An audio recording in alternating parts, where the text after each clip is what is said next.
naman natin na talagang nahuhumaling tayo sa ating mga fur babies at miss na miss natin sila kung tayo ay nasa labas, hindi natin sila kasama at may lakad tayo. Kaya naman po, gagawa tayo ng iba't ibang personalized charms ng ating mga pets katulad ng mga keychains, or kung ano-ano pa mga keepsakes para naman lagi nating ramdam ang kanilang presence kahit saan tayo magpunta. Kasama po natin ngayon ng isang polymer clay artist para ipakita sa atin ang paggawa ng cute and simple charms, si Mr. Paolo Nicolas. Hi po. Hi, Paolo. Hi, Miss Pia. Good morning po. morning. Hello po. Thank you for being here. Thank you po. Okay, ano ba ang polymer clay? Kasi pag clay ang naririnig ko, ang naisip ko grade school clay. Opo. Bali, iba po siya sa typical na mga modeling clay po na ginagamit sa Malambot. school. Yes po. Oo. Bali, made from po siya, PVC and resin po. So, pag once na bake na po siya, tumitigas po siya and nagiging solid po siya na ganito. Ganito. Yes Ang po. gaganda. Ganyan po siya. Ang ganda ng detail. Apo. Pero, okay, so, paano ba ang umpisa? Kaya ba itong gawin ng kahit sino? Or kailangan may pagka-sculptor ka? Ano po, pag medyo related siguro po sa arts, pag interested po sa arts, kaya naman po siya pag-aralan. Oo. Along the way po, ako din naman po kasi is, Oo. nag-research na lang din po ako ng mga techniques, methods sa paggawa po, since handmade po siya. Paano mo to nakahiligan? Anong nakita mo? Nung bata pa po kasi, mahilig na rin po ako sa modeling clay. Gumagawa na rin po ako ng animals before. Ayun. Like siguro around 5 years old po mga ganun. Wow! And then na-rediscover ko lang din po yung talent ko way back 2024 after my wedding po. Bakit? Wala lang, extra income lang din po, extra okay. medyo okay po yung demand. Kaya tinuloy-tuloy ko na po. Yes po. So, saan ka nakakuha ng most orders? Mga fur parents nga? Yes po, mga fur parents po. Oh, Tapos online lang din po yung orders. patok na patok yan talaga kasi napakadaming may alaga ngayon, di ba? Yes po. Ng mga pets. Opo. Tapos ano po yung mga usually pinapagawa nila sa'yo? Meron po kami. Keychains Yes po. ba? Meron po akong keychains po. Tapos ref magnets din po. Customized din po yan. Oh, Tsaka ref magnets. paperweight po yung palm size. Medyo malaki po. Paperweight, pwede rin para you can bring them to work with you. Apo. Papatungan mo, di ba? Ipapatong. Di-display. Opo. Yes. Pampatas Pwede sa rin mga documents. figurine siguro. Sa ngayon po, di pa po ako nag-offer ng full body kasi may mga naghahanap din. Oo. Medyo time consuming po kasi siya tsaka labor intensive. Oo. So baka di ko kayanin. Siguro pag nag-hire na ako in time.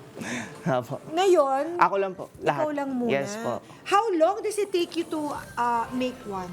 Siguro po pag isa po, ako po kasi by batches po ako paggawa. For example po, mag-sculpt lang po ako this day. Siguro mga 8 pieces po. Kaya ko sa 8 hours. Per hour po isa sa sculpting. Iba-iba po. Tapos may painting din po. May after baking, glossing.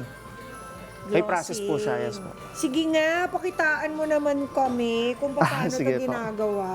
Ito po. Meron na po akong medyo prepare na head ng So usually, apa. you will start with a round shape. Yes, round shape lang po Oo. talaga. Okay. And then yung attachment po ng other materials like toy eyes po. Ilalagay ko parang medyo semi-realistic yung okay. items. So from round, Tapos anong mangyayari? ayun po, mag-add lang po ako ng details like magmo-mold-mold po ako. Like this one po, lalagyan ko na po siya ng ears po. Ng ears. Apo. Okay. And Tapos then, pati yung ibe-blend ko po puso, siya. nilagay Yes mo po. yan. Okay. Nilagay din po siya. Okay.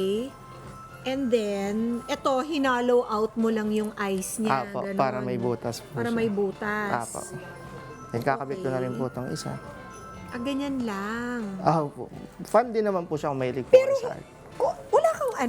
Wala kang pinagkukopyahan? Meron po, may reference po May ako ng bawat reference client. ka. So nagsisend lang po sila ng mga 2 to 3 photos, different angles. Oh, you just get it from photos? Yes po, photos lang po. Handmade po talaga. Kailangan different angles pala? Opo, kung may frontal shot po, tas side, para medyo Ay, kita sorry. yung details. Parang Mga isa ganun yan. po.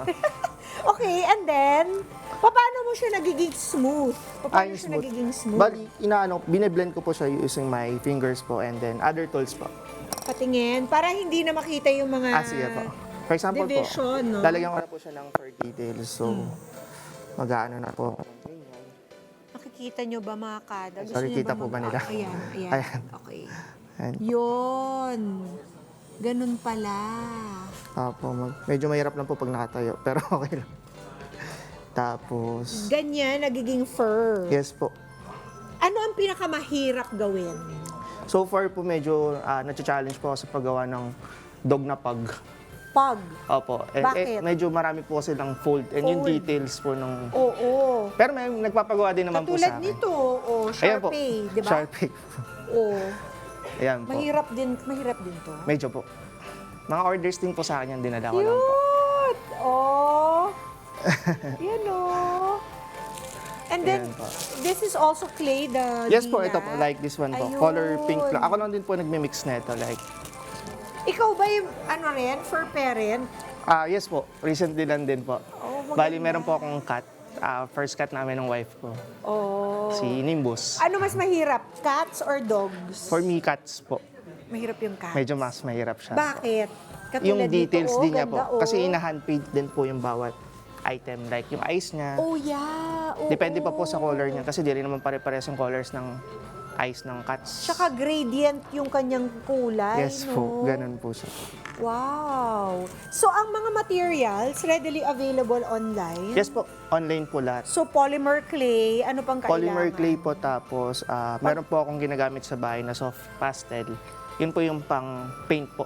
Okay. Kasi maganda po yung finish niya unlike sa acrylic paint. Kasi Oo. nagkaano siya ng gradient effect po sa item, sa piece. Oh. And then ito po, yung mga basic tools lang din po, sculpting tools. Sculpting Na-order lang din tools. online. Yeah. Para saan naman tong wire? This one po is, i-attach ko po siya sa ibabaw ng head.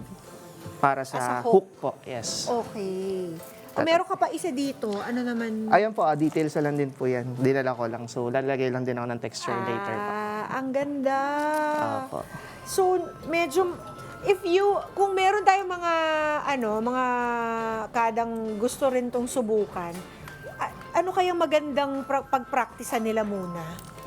For me po, siguro mag-practice po muna sila sa modeling clay.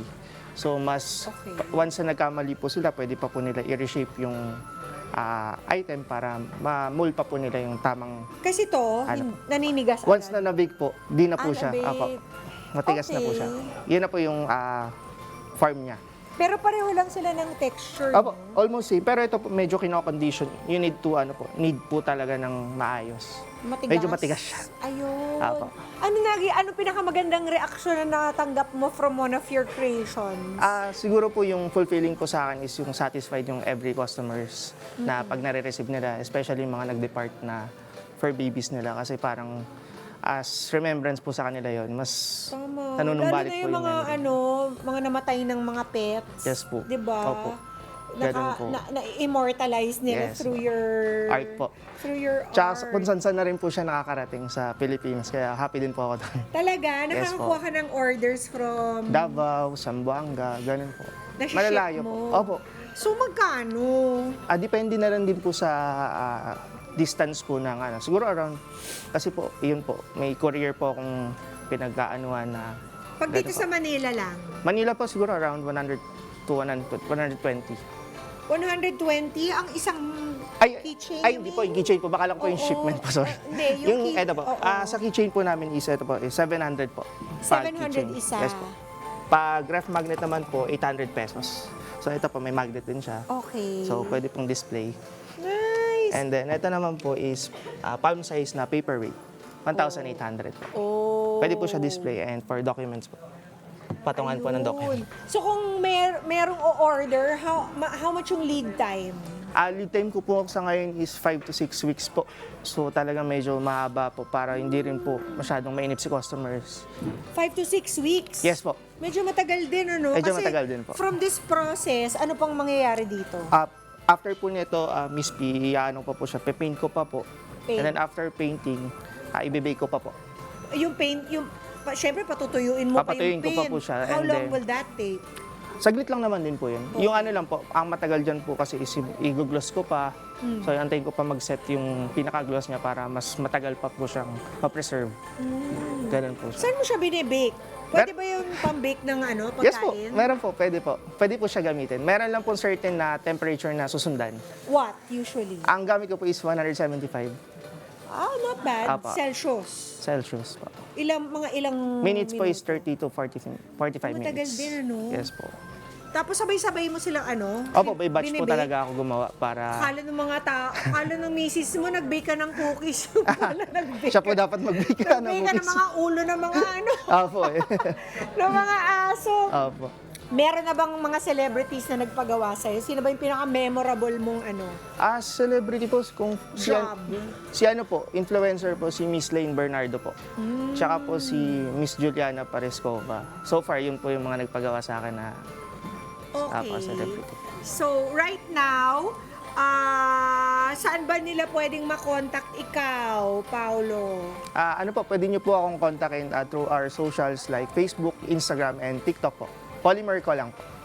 Yun lang po. Polymer Co. Opo, yes po. Yun. Ano pa yung mga future mong gustong gawing projects?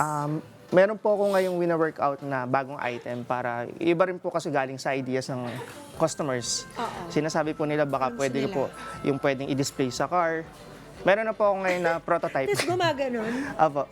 Gina- Ganun mga yung aso. ginagawa ko po yung sa car vent clip po, yung sa aircon, yung kiniklip lang na gano'n, tapos yung mukha po ng pets din nila yun. Grabe, talagang obsessed sila sa mga ano eh, no? Apo. Sa mga pets nila. Yes po. Oo nga. Paano kung ano? But you don't wanna do a full body muna? In time din po siguro, Miss P. Iniisip ko din yun kasi marami rin pong request. Medyo matagal lang din po kasi nag-try din ako. Opo, so mas time consuming siya. So, yun po. In time po siguro, open naman din po ako. Okay, so mga kada, kung gusto niyo pong i-immortalize ang inyong mga alaga, this is one way of going about it. Yes po. 'Di ba? Ano mga reaction nila? Sabi ba nila talagang Opo. swak na swak? Opo, natutuwa sila. Iba po, nagsasend po ng video, naiiyak sila. Talaga, Opo. kamukha daw ng mga alaga nila. Opo. Though yung sa terms ko naman po, nilalagay ko din po na cartoonized animated version kasi hindi ko rin naman po pwedeng masabi na realistic talaga. So, yung para makawalan din yung resemblance po ng bawat pets. Malaking bagay po sa akin. Sige, Paolo, maraming salamat. Maraming salamat po, Miss P. Oo. Opo. Meron ka daw ipapakita sa amin? Actually, may blind box po kayo dito, Miss P. Blind box. Opo. Meron akong pipiliin, tapos akin na yon, ganun ba yun? Alam ko po, meron po kayo dito. Yay! Tingnan Open nyo na lang po. Di ko rin po alam, di ko po na-labelan eh. This one. Pet Clay Creations. Bukod sa aso at pusa, pwede bang ibang, yung mga exotic pet, pwede rin? Nag-try din po ako before. Lovebird yung pinagawa sa akin, tsaka rabbit. Kamusta? Okay naman po. Nagmukha bang Nagmukha rabbit? naman. Mukha naman din po rabbit tsaka Or ibon. nagmukhang pusa? Opo. Pero sa ngayon po, yan po talaga. Dogs and cats lang. Tingnan ko nga. Wow! Ay, ano po to ha? Fragile ha? No? Apo. Yes po. So you have to be very careful. Ay, Ay! yung isa. Parang kilala ko to. Man, Is this lechon Kay Miss Diana. in the house? ay po, Miss Diana. Here po. Sorry po, medyo na-rush din po ako. Parang days ko lang pinrepared din. Kuha yung You're welcome po. sungit face ni lechon. I love you, Lechon. Thank you so much. Favorite You're ko welcome yun po. talaga si lechon. Si Lechon po, yung cat po niya. May bias ako sa anak ko. Kahit walo yan. Kahit walo yan talaga yung favorite niya. Opo. Kukuha ko ulit. Opo. Ang cute po. Ayan po, baka yan na Kaya po yun. bawal siya mabagsak. Iingatan na po talaga. True. Ay! Ay, Mama P, sino? Kilala ko to. Summer ba? Si! Oh! Ay, ang cute! Ang cute. Medyo awake po ba? Sorry po, na-rush din po kasi ako ilang days Ang na galing din mo, prepare. Marosh. Bongga. Oo. Salamat, Paolo. Thank you I po. love it. Kung You're ano welcome yung po. ilong niyang mukhang mukhang, ano ba to? Light colored. Caramel. Oo, light Apo. colored kasi yung ilong ni Hailey. Cute niya. Feeling ano kasi to Tisay. Say. Thank you, Ayos naman. Paolo. Welcome po. cute. Kaya mga kada, ayan, kung hindi kayo makaalis ng bahay nang hindi nyo dinadala ang inyong mga pets, Don't worry. this is one way of doing it. At kung maliit man, kung titignan ng mga art pieces ni Paolo na ito, malaki naman ang naibibigay nitong kasiyahan sa atin. Lalo na kung ginawa ito ng may pagmamahal para sa ating mga minamahal. Let's get together. Sunday 25. Sunday 25.